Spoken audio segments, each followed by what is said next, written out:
কি হাসিনা পড়াইছে? কারণ তুমি জানো যে ভোট হলে তোমার অস্তিত্ব থাকবে না। আছে এনসিপি একটাও?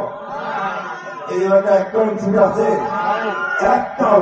ঠিকভাবে প্রধানমন্ত্রী হাসিনাকে আহ্বান জানাতে চাই, এত সাহস থাকলে, জনগণের প্রতি ভালোবাসা থাকলে পালিয়ে আসেন কেন ভাই? আসেন না দেশে। হিন্দু মুসলমানদের যে জোট,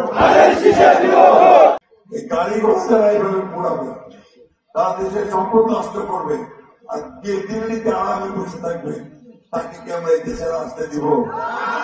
শহর থেকে আসো, এই দেশের সামনে, জনগণের সামনে আসে রাজনীতি করো। দিল্লিতে বসে ওইখান থেকে দেশের সর্বনাশ আর করো না।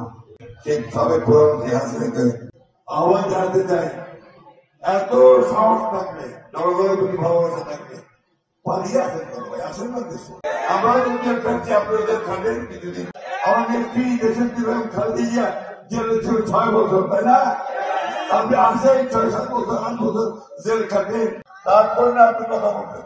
বন্ধুগণ, এই যে আপনার আজকে উনি একটা সন্ত্রাসী এবং সন্ত্রাসী উনি টিকে থাকতে চান, এই দেশের মানুষ আওয়ামী লীগকে আর ক্ষমা করবেন না।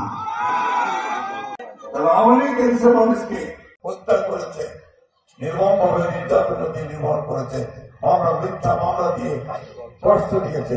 এটাকে আমরা কিন্তু সহজে করতে পারবো না। মোবাইলে ইউটিউবে ছোট্ট একটা এক ভদ্রলোকের মোদী সাহেবের দেখতেছিলাম, 54 বছরের প্রতিশোধ দেওয়া হবে। কোনটা প্রতিশোধ পাই? ওই যে বাংলাদেশ স্বাধীন হয়েছে, ওই স্বাধীনতা নাকি প্রতিশোধ দিতে হবে। তার মানে উনি বাংলাদেশে বিশ্বাস করেন। এটা তো সত্য, এটা বাংলাদেশ। আমরা যে লড়াই করেছি, যুদ্ধ করেছি, ঠিক না? তারপর ওই কথা বলা মনে হচ্ছে বাংলাদেশকে অস্বীকার করা। দেশটা আমাদের বাংলাদেশ, আমরা যুদ্ধ করেছি, পতাকা আচ্ছা লাগাইছি, যে সবাই মিলে একসাথে, এটাকে অস্বীকার করার অধিকার আমাদের কারণ নাই। আমি এই কথাগুলো বলছি এই জন্য যে একটা দল আজকে একটু জোরে সরে বাংলাদেশে প্রচার করতে দেয়, তাই একমাত্র দেশপ্রেমিক দল, তাই একমাত্র সৎ দল, তাই একমাত্র সঠিক দল। আমাদের মা বন্ধুর কাছে গিয়ে পৌঁছায় যে বেহেশতের টিকিটের একজন জন্য আছে, তো বেহেশতের টিকিটটা একমাত্র আল্লাহ তাআলা ছাড়া নবী ছাড়া কাউকে দিও না। আমি যদি ঠিক মতো ইসলাম ধর্ম পালন করি, তাহলে আমি বেহেশতে যাওয়ার চিন্তা করতে পারি। নেওয়া নেওয়ার ইচ্ছে তো আল্লাহ, ঠিক না? এইগুলো যারা করতেছে এই দুনিয়াতে, এই জীবনে, এরা কিন্তু ইসলামের অপব্যাখ্যা দিচ্ছে, আমার ধর্মের অপব্যাখ্যা দিচ্ছে। আমরা এগুলোতে বিশ্বাস করি না। আমরা মনে করি যে আমার কর্মেই হবে আমার বেস্ট, আমার কাজের মধ্যে নিয়ে আমি বেস্ট যাবো অথবা যাবো না, তাই না? আমি ভালো করে মানুষকে ভালোবাসি, আমি 5 ওয়াক্ত নামাজ পড়ি, আমি যে রোজা রাখি, মিথ্যা কথা না বলি, সুদ না খাই, তাহলে আমার বেস্ট যাওয়ার একটা পথ তৈরি হবে। কিন্তু ওই জামাত ইসলামের টিকিট কাটিলে বেস্ট যাওয়া পারিবে, নাহলে বেস্ট যাওয়া পারিবে নি, এদিকে আল্লাহ তাআলা কই ব্যাপারে? এটা কি আল্লাহ তাআলা কাজ হলো? করো না। যারা এই সমস্ত মুনাফিকি করে তাদের কাছ থেকে আমাদেরকে সাবধান থাকতে হবে। ছাত্ররা এবং এদিকের মানুষ, জনগণ, তারা একটা আন্দোলনের মধ্য দিয়ে, একটা অভ্যুত্থানের মধ্য দিয়ে এই জুলাই মাসে 2024 সালের এবং অগাস্টে এই আসিরকে বিদায় করছে, তাই না? কি হাসিনা পড়াইছে? হবে না? হাসিনা পড়াইছে, সে এত খারাপ কাজ করছে, এত অন্যায় করছে, এত অত্যাচার করছে, এত নির্যাতন করছে যে এই দেশের মানুষ তাকে তাড়াই নিয়ে গেছে। সুযোগ সবসময় আসে না, আসে কি? এবার সুযোগ আসছে দেশটাকে সুন্দর করে গড়া। এরপর সুযোগ আসছে এই দেশে সত্যিকার অর্থে একটি গণতন্ত্রকে প্রতিষ্ঠা করবার।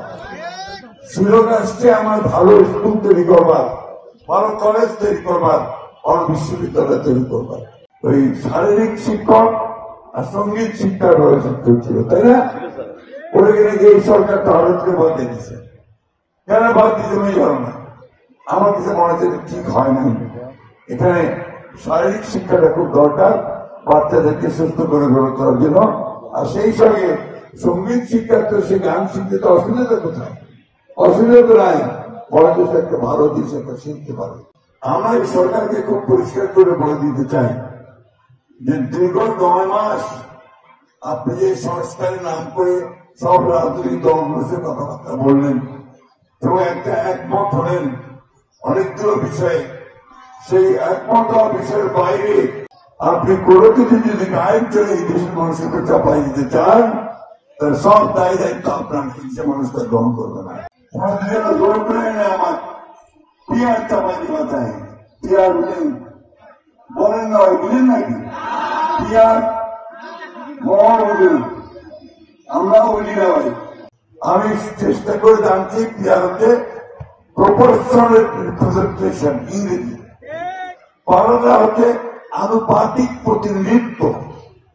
কি বুঝলেন?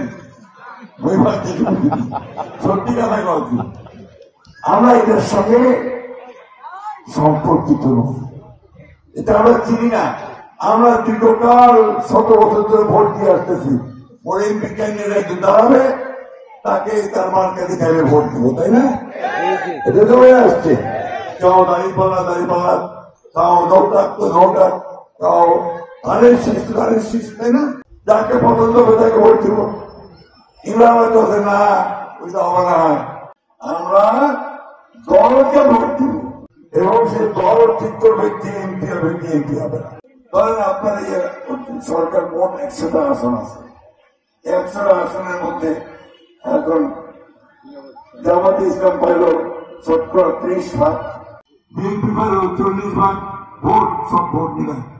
এখন জামাতে ইসলাম ঠিক করবে যে 30%-এর জন্য তারা কাকে কাকে প্রার্থী মনোনয়ন করে এমপি বানাবে। বিএনপি ঠিক করবে যে তারা কাকে এমপি বানাবে। অর্থাৎ আপনি ভোট দিবেন এখানে, ঢাকায় ঠিক হবে এটা আপনি এমপি কে হবে। এটা হইল আপনার ভোটপত্রে এখন আগে আছেন, সিস্টেমটা এই ব্যবস্থাটা আমরা পরিচিত না। আমরা বলছি এটা আমরা গ্রহণ করবো না, পরে পার্লামেন্টে আলোচনা করে জনগণকে শিক্ষিত করে তারপরে দেখা যাবে বিয়ারবে না।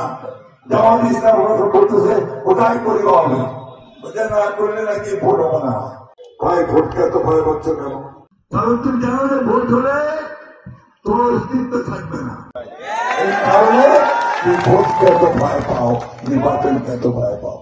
এই কারণে ওই ছোঁয়া আমার সবাই খুব ভালো কাজ পেয়েছে, 5ই আগস্টে আন্দোলন করে আমাদেরকে মুক্ত করছে, সাহায্য করছে।